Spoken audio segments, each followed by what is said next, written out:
Kanala abone olmağı unutmayın. Paxmel Bass Production təqdim edir.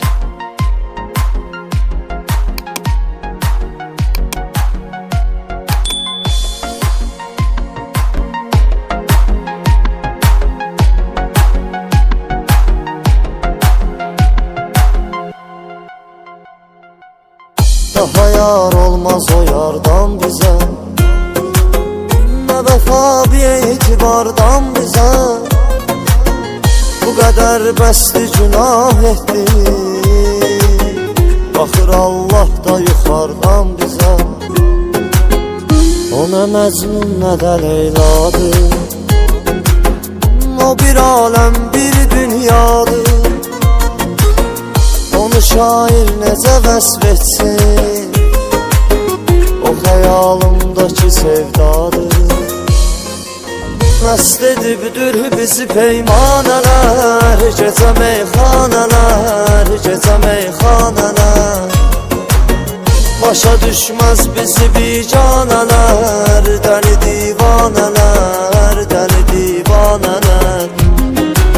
Məst edibdir bizi peymanələr, gecə meyxanələr, gecə meyxanələr.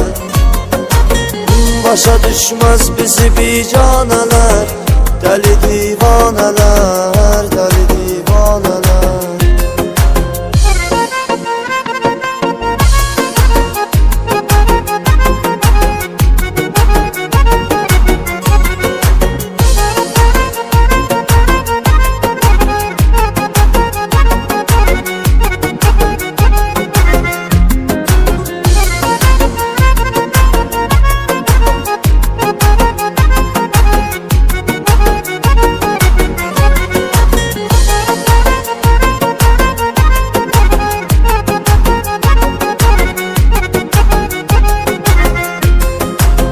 Bəzən insan küsür hər şeydən,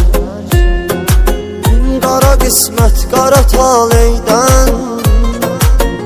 Üzümüz gülmədi onsuz da, saqi aşiqlərə süzməkdən. Saqi meysüz ki üzüm qalmasın, qoca dünyada gözüm qalmasın. Beni dindirme, danıştırma,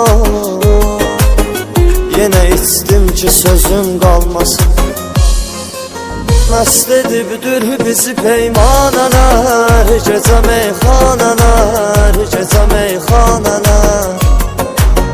Başa düşməz bizi bicanələr, dəli divanələr, dəli divanələr. Məst edibdir bizi peymanələr, gecə meyxanələr, gecə meyxanələr.